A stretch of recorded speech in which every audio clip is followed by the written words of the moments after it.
जो समय बदला है इसमें ये जरूरी है समझना कि हीरो ना अब स्क्रिप्ट्स हो गई है ना। अगर शोले एक्सेल शीट पे बनी होती तो वो शोले बन ही नहीं पाती।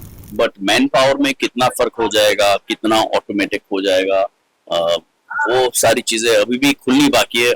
Hi, this is Manav Gohil and you're watching IWM Buzz. Keep watching and enjoy yourselves. Hi guys, welcome to IWM buzz. और आज हमारे साथ है Manav sir. So firstly Manav sir, big big congratulation. Thank you so much. Thank you. जब आपको ये किरदार मिला, how was your first reaction? Mafia का किरदार प्ले करना है, वो भी देसी स्टाइल में। हाँ, मैंने दोबारा पूछा है प्रोड्यूसर से। मैंने कहा सच में आप मुझे चाहते हो कि मैं ये करूं? मतलब ये मेरी एंटी कास्टिंग हो जाएगी। हाँ, कि मैं जैसे भैया जी टाइप का एक character. But they were convinced और मैं प्रोत्साहित हुआ उनके इस कन्विक्शन से कि एक नेगेटिव में हम कर सकते हैं एक्सपेरिमेंट। मैं कहा ठीक है। फिर उन्होंने ये सब तय किया, ये पहर पेश सब कुछ। And then we are working on creating the character. Script के जरिए भी काफी मदद मिल रही है, तो इट्स इंटरेस्टिंग।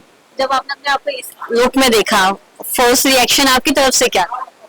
मैंने जब ये फोटोग्राफ जो पीछे है वो देखी तो मुझे लगा कि नहीं यार, लग तो रहा है कुछ ठीक, तो लग रहा है, ठीक जा रहे हो मानव, ऐसे डरने की बात नहीं है। सो ये सारी चीजें ना रेफरेंसेस में हेल्प करती है, क्योंकि मेरे पास अदरवाइज रेफरेंस है नहीं। तो भी यहीं से मैं रेफरेंस लेकर कैरेक्टर को बिल्ड करने में, उसको कितना पॉइज्ड, इतना स्वाव, और फिर भी एक क्रिमिनल बैकग्राउंड का, तो इंटरेस्टिंग रहा है सब। What special touch you gave in this overall look? From your side, what is that Manav touch was there? Manav touch तो जब स्क्रिप्ट खोल के उसमें अभ्यास करके कुछ एक्टिंग करेंगे तो होगा। बाकी ये सारा जो कॉस्ट्यूम है वो उन्होंने तय किया है। And I think now I will start working on how to present the character, के क्लीशे ना लगे कैरेक्टर। तो वही एक कोशिश है। मानव सर, जब भी हमने आपको देखा एक हीरो के किरदार में देखा है और वो छाप अभी भी हमारे दिल में है, पर ये किरदार को ऑडियंस के सामने लाना हमारे लिए भी टफ होगा वो एक्सेप्ट करने के लिए। किस तरह से आप ये चैलेंज को एक्सेप्ट करेंगे? जो समय बदला है इसमें ये जरूरी है समझना कि हीरो ना अब स्क्रिप्ट्स हो गई है।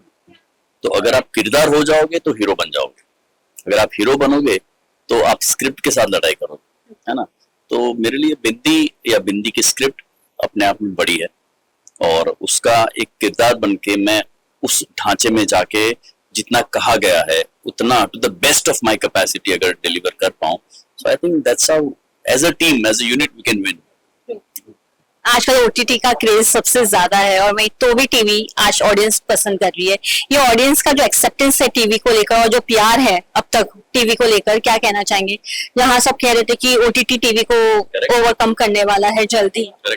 सो अभी आलम यह है कि OTT इस वक्त थोड़ा ब्लीड कर रहा है। पिछले 24 और 25 का ये साल थोड़ा टफ रहा है OTTs के लिए, और टीवी के लिए भी, लेकिन OTTs के लिए ज्यादा। तो I think TV has turned out to be a very loyal medium. जो टीवी व्यूअर्स हैं वो, हम स्टार्टिंग में ये भी अच्छे 7-8 साल पहले बात हुई थी कि अब तो OTT आ रहा है, और टीवी तो मैन्युफैक्चर करना बंद कर दिया उन्होंने। हालांकि ऐसा कुछ हुआ नहीं है। आई थिंक टीवी अभी भी बन रहा है, और टेलीविजन सेट्स बन रहे हैं, फिल्म सिटी में इतने सारे शोज चल रहे हैं। सो आई थिंक ये माध्यम एक प्रॉमिसिंग माध्यम है। जो Tier 2 सिटीज हैं और Tier 3 सिटीज हैं, उसके जो हमारी ऑडियंसेस हैं वो बहुत ही लॉयल है, और उनकी बदौलत इतने सारे घर चलते हैं। सर, मैं आपसे ये जानना चाहूंगी, एज एन एक्टर जब आपको एक ही टाइम पे टीवी और OTT का ऑफर्स आता है तो आप उसको किस तरह से डील करते हैं, and what's your always a preference? देखिए, जब ऐसे ऑफर आते हैं तो मैं कोशिश करता हूँ मैं दोनों कर पाऊँ। टाइम एडजस्ट होता है। हाँ, क्योंकि फिल्म या OTT करते वक्त ना कैनवास बड़ा हो जाता है, और टीवी का कैनवास इतना बड़ा नहीं होता है। तो लाजमी सी बात है कि अब आप टीवी पे आओ तो लगता है कि अरे यार, है ना, थोड़ा ऐसा। लेकिन मैंने ये सोचा है कि टीवी ने मुझे जो दिया है वो टीवी ने दिया है, तो मुझे उसको बिग्रज नहीं करना है ना। मुझे उसे छोटा नहीं समझना है। मुझे अपने काम में शिद्दत कम नहीं हो सकती है। So I think it is a constant challenge for me also as an actor कि मैं टीवी को, I don't look down on TV, या तो कोशिश होती है कि सब कुछ कर पाऊँ, और मैं कर भी रहा हूँ। फॉर्चुनेटली रीजनल फिल्म भी कर रहा हूँ, मेन स्ट्रीम बॉलीवुड फिल्म भी कर रहा हूँ, OTT भी कर रहा हूँ, और टीवी भी कर रहा हूँ। So I'm very happy in the space that I am, and I'm thanking each and every piece of work that I'm doing. Nothing is smaller than the other. So as you said, TV काफी challenging हो गया है day by day, just because आजकल time space कम मिल गया है। पहले shows आते थे 6 महीना फॉर शो चलता था, अब 2 मंथ्स का ही उनको मैक्स 2 मंथ्स का एक्सपेरिमेंट करने का एक मौका मिलता है। क्या कहना चाहेंगे आजकल जो टीआरपी गेम्स चल रहे हैं? सो ये बदलाव है, ये एक एवोल्यूशन है, और ये इसको हम कुछ कर नहीं सकते हैं, ये दिस अ रियलिटी। और ये सिर्फ टीवी नहीं, ये फिल्मों में भी स्ट्रगल कर रहे हैं। जो प्रोड्यूसर से बात करो तो समझ में आता है कि पहले जो एक प्रोड्यूसर होता था वो पैशन से फिल्में बनाता था। अब जो फिल्में बनती हैं वो बनती है एक्सेल शीट से। तो एक्सेल शीट से बनने वाली फिल्में सक्सेसफुल कैसे हो पाएंगी? है ना? अगर शोले एक्सेल शीट पे बनी होती तो वो शोले बन ही नहीं पाती। तो आई थिंक वो जो श्रंकन एक कमर्शियल श्रिंकिंग है वो हर जगह पे आया है, और टीवी में भी आया। टीवी में पहले आराम से 6-8 महीने दिए जाते कि शो पहले नहीं चलते थे, फिर 6-8 महीने में ऐसे पिकअप होते थे कि top shows, you go through those top shows, वो स्टार्टिंग में they were not doing well. The point is अभी वो रेस्टलेसनेस जितनी लोगों में बढ़ गई है 30-30 सेकंड या 5-5 सेकंड वाली, उतनी ही मुझे लगता है हर जगह फैल गई है। The restlessness to get something done quickly and otherwise they shut it down. That's a phenomenon. But as you said, action पे हो रहा है, पर आजकल एआई का भी जमाना आ गया है। Do you feel AI will be a new thing जो इवोल्यूशन तो लाएगा, बट उसकी वजह से ह्यूमन रिसोर्सेज कट सबसे ज्यादा होगा?